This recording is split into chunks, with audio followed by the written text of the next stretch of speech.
Hi everyone, welcome to my channel. ತಮ್ಮೆಲ್ಲರಿಗೂ ನಮ್ಮ ಚಾನಲ್ಗೆ ಸ್ವಾಗತವನ್ನು ಕೋರುತ್ತಾ ಇವತ್ತಿನ ವಿಡಿಯೋದಲ್ಲಿ ನಾನು ತಮ್ಮೊಂದಿಗೆ ಶೇರ್ ಮಾಡಿಕೊಳ್ಳುತ್ತಿರುವ ವಿಷಯ 2025-26ನೇ ಸಾಲಿನ 6ನೇ ತರಗತಿ ಅಲ್ಪಸಂಖ್ಯಾತ ಮೊರಾರ್ಜಿ ವಸತಿ ಶಾಲೆಗಳ ಪ್ರವೇಶ ಪರೀಕ್ಷೆಗೆ ಸಂಬಂಧಪಟ್ಟ ಹಾಗೆ ತಮ್ಮೊಂದಿಗೆ ಇವತ್ತಿನ ವಿಡಿಯೋದಲ್ಲಿ ಒಂದು ಮಾದರಿ ಪ್ರಶ್ನೆ ಪತ್ರಿಕೆ ಹಾಗೂ ಅವುಗಳ ಉತ್ತರಗಳನ್ನು ತಮ್ಮೊಂದಿಗೆ ಶೇರ್ ಮಾಡ್ಕೊಳ್ತಾ ಇದ್ದೀನಿ. ಇನ್ನೇನು ಒಂದು ವಾರಗಳಲ್ಲಿ ಅಲ್ಪಸಂಖ್ಯಾತರ ಮೊರಾರ್ಜಿ ಪ್ರವೇಶ ಪರೀಕ್ಷೆ ನಡೆಯಲಿದೆ. ಅದಕ್ಕಾಗಿ ಈ ವಿಡಿಯೋನ ತಮ್ಮೊಂದಿಗೆ ಶೇರ್ ಮಾಡ್ತಾ ಇದ್ದೀನಿ.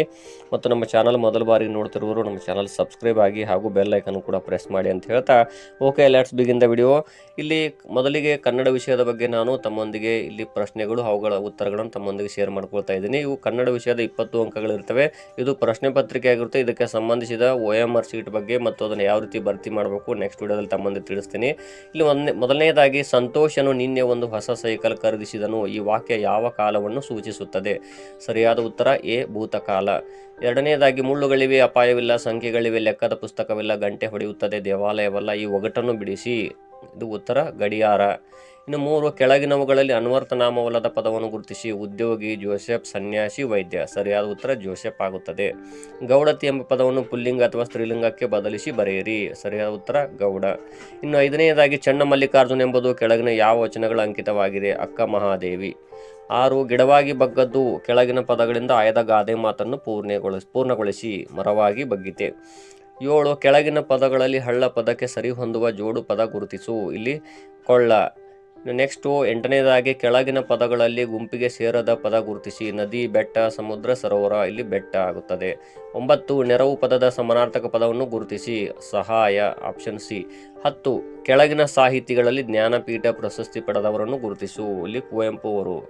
ಆಪ್ಷನ್ ಬಿ ಆಗುತ್ತದೆ. 11, ರೈತನ ಮಿತ್ರ. ಆಪ್ಷನ್ ಡಿ, ಎರೆಹುಳು. 11, ರವಿ ಕತ್ತಲೊಡನೆ ಪದ್ಯದ ಸಾಲನ್ನು ಕೆಳಗಿನವುಗಳಲ್ಲಿ ಸರಿಯಾದನ್ನು ಗುರುತಿಸಿ. ಕುಣಿದಾಡುವನು. 13, ಶಾಲೆಗಳಲ್ಲಿ ಆಚರಿಸುವ ಮಕ್ಕಳ ದಿನಾಚರಣೆ ದಿನಾಂಕ 14ನೇ ನವೆಂಬರ್. ಆಪ್ಷನ್ ಸಿ ಆಗುತ್ತದೆ. ಇನ್ನು 14, ಅನುನಾಸಿಕಾಕ್ಷರಗಳ ಒಟ್ಟು ಸಂಖ್ಯೆ. ಇಲ್ಲಿ ಅನುನಾಸಿಕಗಳು 5 ಇವೆ. ಇನ್ನು 15, ಕೊಟ್ಟಿರುವ ಮಾದರಿಯಂತೆ ಆಶೀರ್ವಾದ ಪದಕ್ಕೆ ಸಮಾನಾರ್ಥಕ ಪದ ಬರೆಯಿರಿ. ಆಶೀರ್ವಾದ, ಹರಸು ಆಗುತ್ತದೆ. ಇನ್ನು 16, ನೀನೀಗ ಈ ಸೂಚನೆಯನ್ನು ಅನುಸರಿಸು. ಇದನ್ನು ಬಹುವಚನದಲ್ಲಿ ಬರೆದಾಗ ನೀವೀಗ ಈ ಸೂಚನೆಗಳನ್ನು ಅನುಸರಿಸಿ. ಸರಿಯಾದ ಉತ್ತರ ಆಪ್ಷನ್ ಡಿ ಆಗುತ್ತದೆ. 17, ಅಮ್ಮ ಪದವನ್ನು ಬಿಡಿಸಿ ಬರೆದಾಗ ಆಪ್ಷನ್ ಎ ಸರಿಯಾದ ಉತ್ತರ ಆಗುತ್ತದೆ. ಅ ಪ್ಲಸ್ ಮ ಪ್ಲಸ್ ಮ ಪ್ಲಸ್ ಅ ಆಗುತ್ತದೆ.